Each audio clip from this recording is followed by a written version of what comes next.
On today's episode of Editor's Edition, we're talking about real estate during the pandemic. Canadians want to know if the value of their homes will fall, and those that have been locked out of the market for so long want to know if this is finally their chance to get a foot in the door. Now, there have been a number of forecasts about where prices are heading across the board. CMHC made headlines calling for a fall between 9 and 18% in the next 12 months. CIBC, well, they're a little bit slightly less pessimistic. The bank's economists are calling for a drop of between 5 and 10%. Meanwhile, Royal LePage expects prices to fall a modest 3% or even rise 1% in their best case scenario.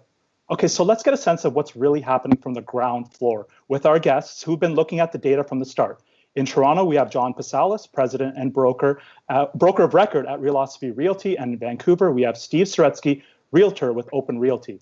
Okay, let's start with John, what was the trend in Toronto before the pandemic? Yeah, so right up until the end of February, Toronto's housing market was really on fire. I mean, 2019 was a pretty calm year, and then sort of the last month and the first 2 months of this year, the market just blew up. There were bidding wars on pretty much home, and house prices were going up around 17% year over year, which is a really, really rapid growth in prices. And then obviously since then, things have really, really calmed down significantly. Okay, Steve, how about in Vancouver? What were you seeing before this happened? Yeah, we got off to the start of the year, January, February, and the early parts of March were red hot, particularly mostly for that entry level, mid range, affordable product. So young first time buyers, young families looking to move up. A lot of multiple offers, really, really busy start to the year. Everyone was expecting double-digit price growth. So we were seeing prices obviously accelerate, minus the high end of the housing market. And obviously that has changed significantly since, COVID. Right. So things have obviously slowed down. Sales are way down. Open houses just aren't happening. What's the Toronto been like since the start of the pandemic, John? So since the start of the pandemic, both sales and new listings pulled back significantly. Sales and new listings fell 50 to 60% over last year. And I guess both buyers hit pause, sellers hit pause. And the only thing that's actually kept house prices stable is the fact that sellers pulled out just as much as buyers. So there hasn't been a ton of inventory on the market, and that's really what has kept stable. But since around mid-April, the market has actually started to heat up, and it's heating up because buyers are jumping back into the market faster than sellers are.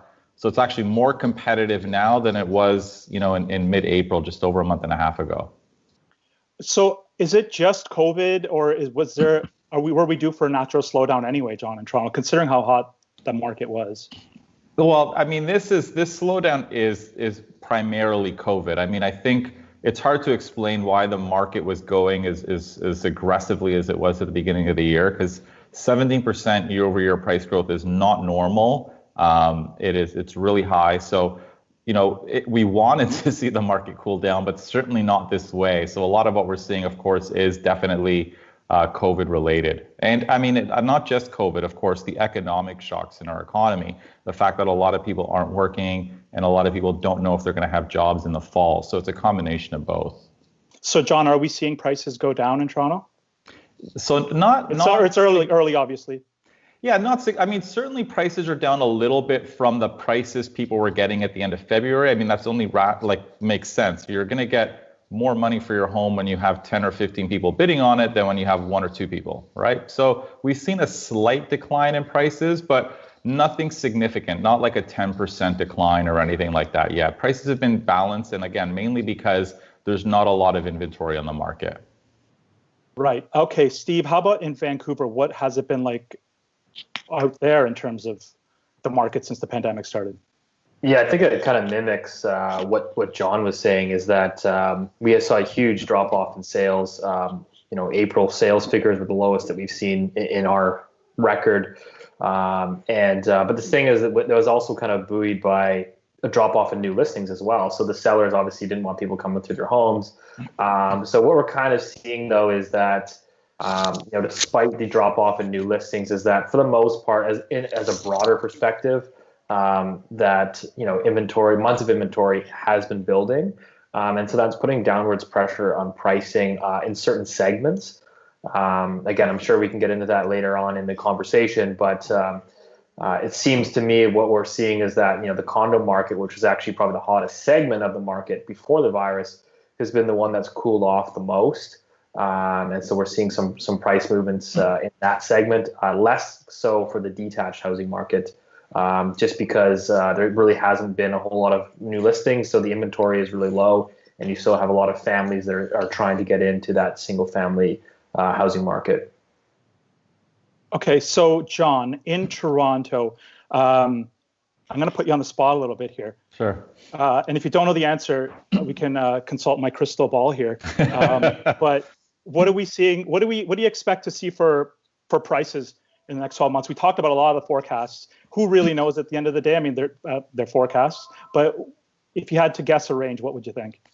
I can't guess. I'm not going to guess because it's really unpredictable. I mean, the reality is, I mean, there's like, as you sort of opened up this segment, there's the pessimistic clips, the predictions from CMHC that say, okay, prices might go down 80%. There's the sort of more optimists, which are prices will not go down.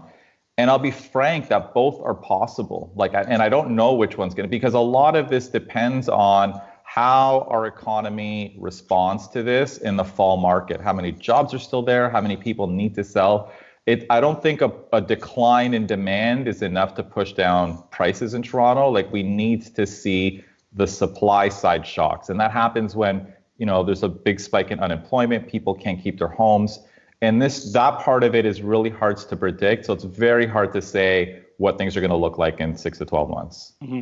And so, John, there was a TREB survey recently that found that 27% of respondents said they were likely to purchase a home in the next 12 months. And that was only slightly lower than it was last year. Mm-hmm. But if you look at the people that plan to sell, that's only 17%. That's down from 31%. How do you think that's going to factor into price stability going forward? And again, that's the other hard part that makes this very hard to predict, because, part of understanding what happens in the housing market is trying to predict how people react to events, right? And this is one thing that was hard to anticipate. I mean, I think myself and a lot of people thought maybe buyers or sellers would flood the market. And what we're finding is, and this survey kind of agrees with this, that maybe the opposite might happen, that buyers are more optimistic or kind of jumping into the market, whereas sellers are the ones pulling back. Sellers maybe are the ones that are concerned about the health risks of having 30, 40 people walk through their home. And especially if they're older, may delay their sales, right? So all of these things can support stable house prices, right? If a lot of the people that are older that were planning to sell don't sell, and you don't have a flood of inventory, that helps kind of keep house prices stable. And this is, again, why it's so hard to predict. Okay, Steve, same gun is to your head right now. Do you care to make a guess? Yeah, I think an educated guess. Yeah, for sure. I'm obviously very skeptical about making predictions, but I will say this: is I think that I like to weigh things in probabilities, and I think that the probabilities to the downside are significantly higher than the probabilities to the upside. So that's how I'm kind of looking at it. I think that, again, as John mentioned, I think a lot of this is predicated on the number of new listings coming to market. I'm certainly seeing that now, as we're seeing that in the condo market, is the amount of supply that is starting to build is putting downwards pressure on pricing. I think that we are seeing a ramp up. We should see record high completions of new condo supply this year and into 2021. So I think that that's a little bit of a headwind as well. That a lot of that inventory should come on the market. Now, again, the key thing is should. In the detached segment, again, what we're seeing right now is just very few people interested in listing their home. So again, there's so many variables and so many factors. I mean, typically, people that own these detached homes are, generally speaking, older people, and they're a little bit more cautious about letting people in their homes. And so again, a lot of it kind of depends on the trajectory of the virus too. Like, in the fall or the winter, are we going to get a potential second wave? And if so, does that mean, again, that new listings will contract again? Or does the virus kind of subside and we start to get back to this normal trajectory, and this wave of deferrals start to expire, and then we have to kind of work with those? So I think there's a lot of questions that we probably won't have answered until the fall. and that should give us a better outlook. Right. Okay. Speaking of questions, if you have questions for John and Steve, leave them in the comments below or on Yahoo Canada's Facebook page, where this is also streaming live, or you can tweet us at Yahoo Finance Canada. We'll get to those at the end of this. Okay. So going back to what we were talking about. So let's say, for example, John, your clients here have Emma and Lucky of the Wiggles. They need to sell their house. Yes. Right now. They need to move. Yeah. Do you advise them to figure out a way to wait because things might be better? Should they do it now? What should they do? And also, should they expect to sell for a little less than they would have, say, at the start of the year, or even before the pandemic started? That's a great question. I think that's if you are Lucky and Emma, that's not certainly for sellers, like if you're someone who needs to sell in the next 12 months, then 100% I would suggest you sell sooner rather than later, because I agree with Steve in the sense that I tend to look at the market as well in this idea of probabilities. And I think Steve's 100% right that the downside risks are probably higher than the upside. And the upside, to be clear, is not that prices will be worth 10% more. So it's not like if you wait, you're going to get a lot more money. Even the most optimistic view, like projections, are that house prices will be stable, right? So if that's your best case scenario, that prices are flat, and the worst case is that prices are down 15, 20%, well, you want to sell now, because why expose yourself to the downside risk, right? So certainly I'd be looking at selling sooner rather than later if you need to sell in the next 6 to 12 months. Like, I mean, if you don't need to sell, I would just sit in your home. But if you're one of these people who needs to sell, then I would sell sooner. Okay. So Steve, Emma, and Lucky here, they moved across the country to Vancouver. What are you telling them if they're in the same boat? Yeah, it's I don't like necessarily giving per se blanket advice, but I will say that again, in each scenario. So, for example, I think John nailed it on the head. Is that looking at probabilities, if you want to lock in a price and you say, hey, I need to sell, I want my cash, for whatever, maybe you want to go traveling, or you figure now's the time for you to downsize, you want to maximize that. To me, that makes logical sense. Now, again, certain clients, for example, which is somewhat of a typical scenario, is you have a client that, say, owns a single family house and they're planning to downsize, so they bought a pre-sale condo a year ago, and then that pre-sale condo is coming up for completion in, say, six or 8 months kind of thing. It makes more sense to kind of, okay, let's just put your place on the market today. Let's lock in your values today because your resale price is already locked in, for example. It makes sense, again, in the probabilities perspective, that if you truly need to sell, you're probably better off doing that sooner rather than sitting on your hands and waiting. Okay, so John, what happens when banks stop offering these mortgage deferrals and people still aren't back at work, or CERB's done? What happens to the market then? I mean, is there any chance that banks could start flooding the market with cheap real estate, taking over? Could people lose their houses? I mean, you're asking the $1 million question, and I think that's kind of the thing that we don't know, what the market's going to look like in the fall, because the fall is probably pretty much when the CERB comes to an end, when the mortgage deferrals come to an end. And again, we probably, and we'll know at that time how many people actually still have jobs and how many of these job losses are in fact permanent. So we might see some sellers needing to list their home. I'd be shocked if we have this environment where banks start foreclosing on homes and fire selling homes. I don't think that's going to happen. I think the reality is, with where prices are, a lot of these homeowners probably still have some equity in their homes. So they're not, it's not like they're underwater on them. They just can't support the carrying costs, which is very different from, for example, what was going on in the US. So, we might have some sellers just volunteering to sell their home because they can't carry their home, and it doesn't look like they're going to get a job in the next 12 months. So I think that's probably a possible outcome. I don't think we're going to see all of these foreclosures. The only exception to that potentially are people who are really over leveraged, who have been going to what we call private lenders. So these are lenders who have way more relaxed lending requirements than the big 5 banks. So they'll lend you way more than 5 times your income if your home's got a lot of equity. So those properties, we might see some distressed sales. Right. Okay. So, Steve, what's your take on that? I know Vancouver hasn't been hit as hard, or BC hasn't been hit as hard as Ontario, but based on the average price, the mortgages are generally larger. What's your take? Yeah, I think that I think it's important to contextualize the deferrals. Obviously, that number is staggering. It's about 15%, and some banks are reporting 18% of mortgage deferrals. I would say, like, from my conversations anecdotally, is you definitely are seeing, some wealthier individuals, for example, are taking advantage of that mortgage deferral just because banks are very leniently offering them.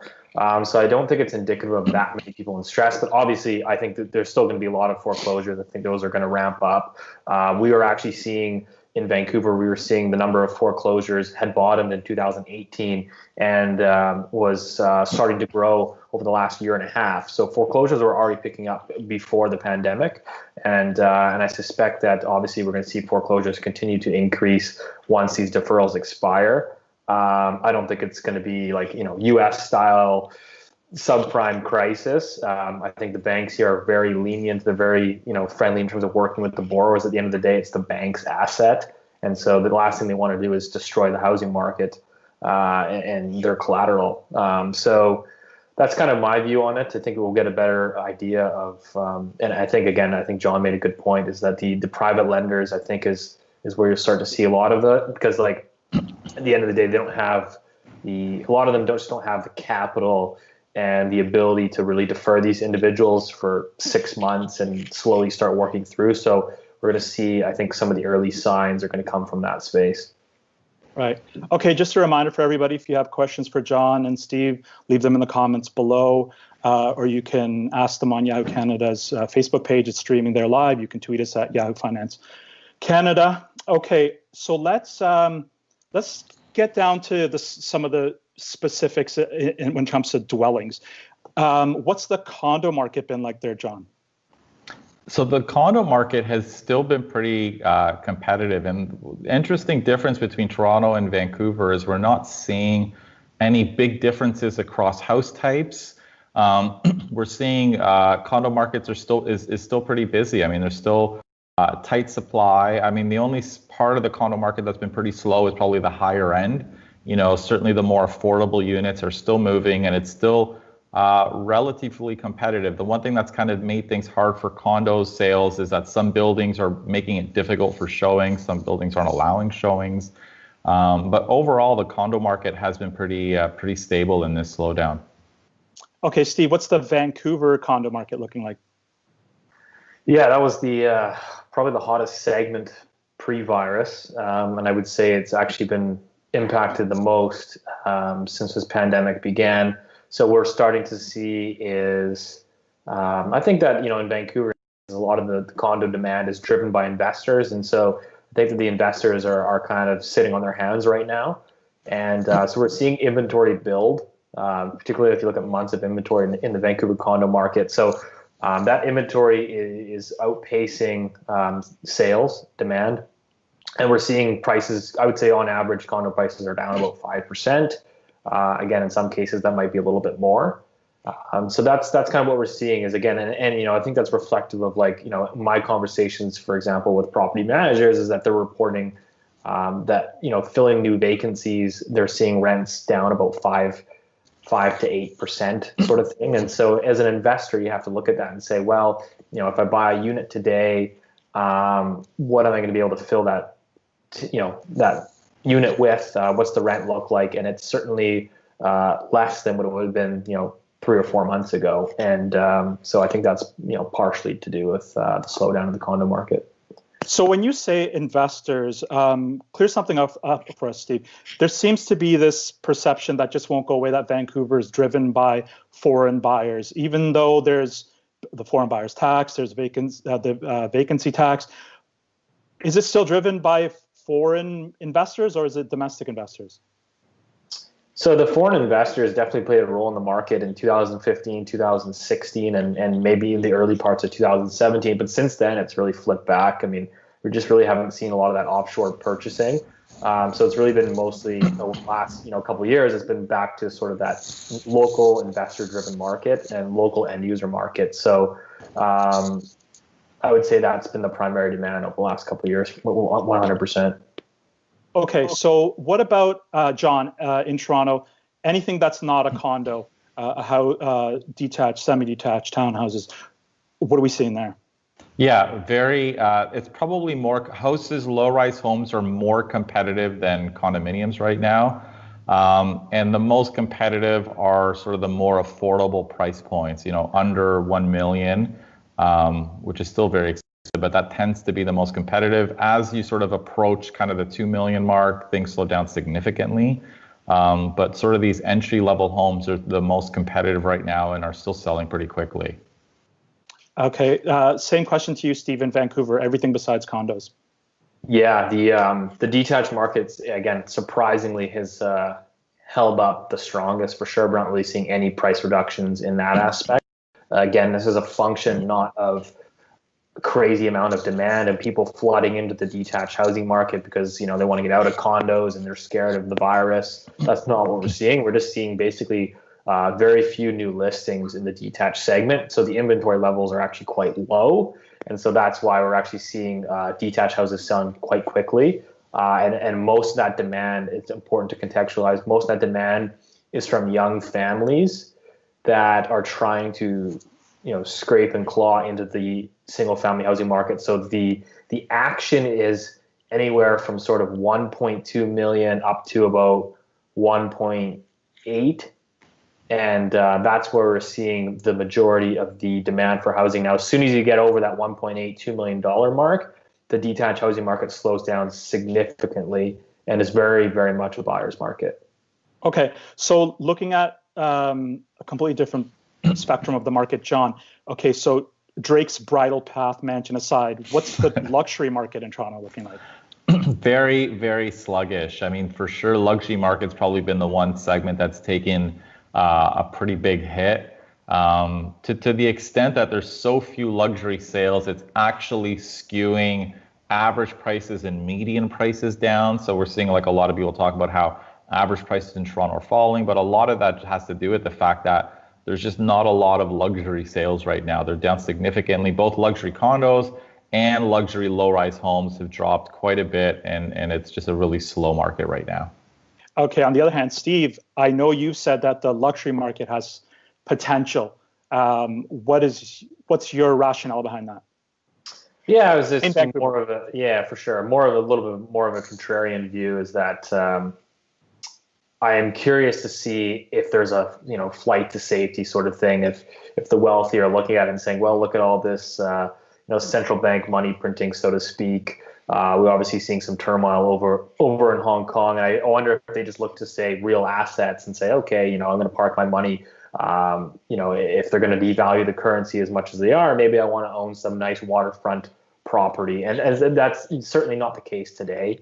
But I'm curious to see if maybe that's maybe if that's a story in 6 to 12 months or 18 months from now. But like I said, right now the luxury market is certainly very soft. We just have simply too much supply of inventory at the luxury segment.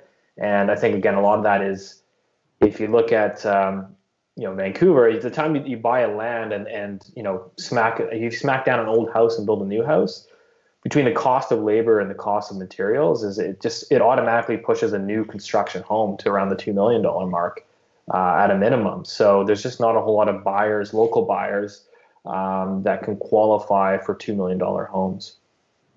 Okay, so starting with John, speaking of flight, the trend of working from home, especially downtown, a lot of people have no choice but to live downtown, potentially in shoebox-sized condos that they would rather not live in if they didn't have to commute. Do you see a flight out of the downtown core in Toronto? I think it's gonna be a little bit higher than it was in the past. We were definitely seeing this trend of people moving further and further outside of the city.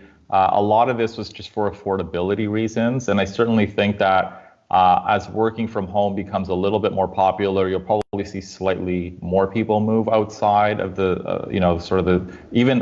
the traditional suburbs. But I don't think it's going to be this kind of wholesale change in behavior where no one wants to live in the core again. I think, again, not all jobs are going to be work from home jobs. And I do think like some people are living close to the city for lifestyle reasons as well. So I don't think it's going to be a huge change, but certainly we'll see more of it than we did, 4 months ago.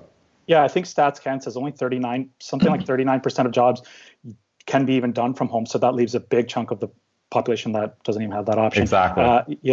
Steve, what's your view from the Vancouver side of things? I think people are just, social beings by nature. So I think that all of us working at home, it's a nice option to have. But I think that at the end of the day, like people are going to want to get out back to the office. Some people anyways. And so I think that, at least when I'm working with my buyers, particularly the younger buyers, they all want to be in central hubs. So again, maybe that's not the downtown core, but they all want to be within walkability of shopping and restaurants. And so I think that's a trend that's going to continue to hold up. Now, again, some will move away from the downtown core just for affordability reasons. But I suspect that, the longer term trend of being, near, again, all these amenities is going to hold up. Mm-hmm. Okay, so John, here's an example from rentals.ca of something called Matterport 3D virtual tours. It's a dollhouse view from a realtor perspective. I don't know if we can pull it. How are you relying on? There it is. How are you relying on virtual real estate to do your job, considering you can't hold open houses the way you could before? Yeah, it's a great question. I mean, this is the same technology that we use now. So we've been using this for all of the properties that we list for sale. And we've started to even use it for some of the properties that we list for lease. And again, a lot of this is because these platforms really, they're kind of virtual tours to the next level where you actually feel like you're walking through the house and you get a really, really good sense of what the home is like. And a lot of people have been relying on these because both sellers don't want too many people coming through their homes. They want, only serious buyers, and then buyers as well. They're not going to go around tour 6 homes on the weekend. They're going to tour 1 or 2, and they're going to be really serious about them. So tools like this help buyers narrow down the homes that they're going to be looking at when they're getting serious about bidding on a house. Right. So, Steve, I'd love to get your take, but we're running a bit tight on time. Let's get to some of these audience questions. So I will let you answer this one, Steve. What aren't people talking about now and should be when it comes to real estate? Good question. I think that the biggest thing is I think what I'm getting from a sentiment perspective is that, okay, the worst is over, the virus is kind of dying down, we're reopening the economy, and it's all clear from now. Everyone's going to go back to their normal life. Everyone's going to get rehired. And my concern is that I think people aren't quite quantifying the economic damage that's taken place. And the reality is, I think that everyone is naturally optimistic that they're going to get their jobs back, but I think a lot of these jobs aren't going to be coming back. And so I think that the recovery is going to be, longer. And I think that, that's ultimately going to be reflected in the housing market. And again, you can talk about what was driving a lot of our housing market too was, immigration. What does immigration look like for the next 12 months? And so I think these things need to be factored in. Okay, John, this one's for you. People aren't going to be able to fly. People aren't going to be able to go on the same vacations they wanted to. Do you see a lift in the cottage market in Ontario? That's a great question. I don't think so. Viewers. I don't think so. Again, primarily because I think there's going to be demand for condo rentals. I don't think there's going to be a boom in condo purchases. For the same reason, I don't think there's going to be a massive boom in house prices. Again, I think when you're going into a slowing economy, into recession, people lose jobs. The condo markets are usually the first ones to fall, right? And again, that might not happen now because of all of these other factors, but I certainly do not think the the cottage market is going to be booming right now. And again, I think just people's incomes are not going to be there. They're in fact, luxury kind of assets, if you will. Right. Okay, thanks so much for doing this, John. Thank you. And thanks to you, Steve. Yeah, no worries. My pleasure. And thanks for all of you for watching on our site and on Facebook. If you missed part of today's show, we'll have it available to watch later on a repeat. And for all the latest on COVID-19's effect on the economy, real estate, stocks, the energy sector, you name it, check us out at Yahoo Finance Canada. Thank you.